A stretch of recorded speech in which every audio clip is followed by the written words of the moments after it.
बाजार की नजर 12 सितंबर को होने वाली सेबी बोर्ड की बैठक पर है। सूत्रों के मुताबिक सेबी इस बैठक में कई बड़े फैसले ले सकता है। ज्यादा डिटेल्स के साथ अब जुड़ गए हैं मनी कंट्रोल के ब्रिजेश कुमार। तो ब्रिजेश जी बताएं, क्या है सेबी बोर्ड की बैठक का एजेंडा?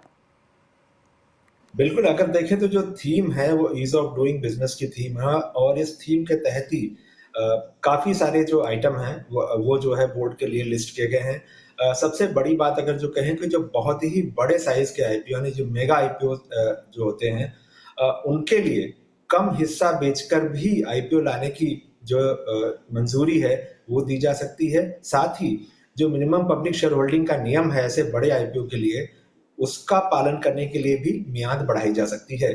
साथ ही 250 करोड़ से 500 करोड़ रुपए के ब्रैकेट में जो एंकर इन्वेस्टर होते हैं, उनकी संख्या भी अभी 25 से इसको बढ़ाकर 30 किया जा सकता है।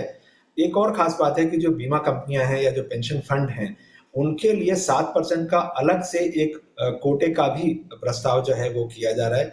तो ये भी एक अहम चीज होगी। साथ ही टर्नओवर के आधार पर रिलेटेड पार्टी ट्रांजैक्शंस का जो डिस्क्लोजर देना होता है, उसका नियम जो है लाया जा सकता है। ये बड़ी कंपनियों के लिए भी मददगार होगा क्योंकि हर बात में जो है 1000 करोड़ रुपए के ऊपर का अगर है तो डिस्क्लोजर देने की शर्त थी, तो इसमें यहाँ भी थोड़ी रियायत होगी। साथ ही रीट्स और इनविट्स के लिए इक्विटी का दर्जा देने पर भी बोर्ड में चर्चा हो सकती है। ये काफी पुरानी मांग थी।